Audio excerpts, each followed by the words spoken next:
The story of Rapunzel is a classic fairy tale, most famously recorded by the brothers Grimm.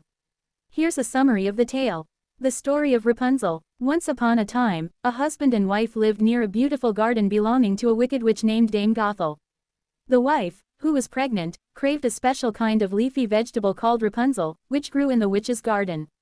Her husband, desperate to satisfy her craving, sneaked into the garden and stole some. However, he was caught by Dame Gothel.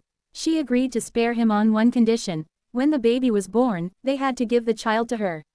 The couple had no choice but to agree. When their baby girl was born, Dame Gothel took her and named her Rapunzel. She grew into a beautiful girl with long, golden hair. When she turned 12, the witch locked her in a tall tower in the middle of the forest, with no door or stairs, only a single window at the top. The only way in and out was by climbing Rapunzel's hair. Whenever the witch visited, she would call out, "Rapunzel, Rapunzel, let down your hair."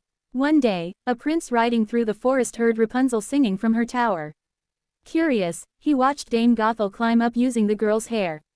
After the witch left, he called out the same phrase, and Rapunzel let down her hair, allowing him to climb up. They quickly fell in love, and the prince visited her often in secret. However, Dame Gothel eventually discovered their meetings. Enraged, she cut off Rapunzel's hair and cast her out into the wilderness. That evening, when the prince arrived, the witch tricked him by lowering the cut hair. When he climbed up, she revealed Rapunzel was gone. In despair, the prince fell from the tower, landing in a thorn bush that blinded him. For years, he wandered blindly through the land. Meanwhile, Rapunzel survived in the wilderness and gave birth to twins. One day, the prince, still blind, heard her singing and followed the sound. When they reunited, Rapunzel's tears fell on his eyes, miraculously healing them. The prince, now able to see again, took Rapunzel and their children back to his kingdom, where they lived happily ever after.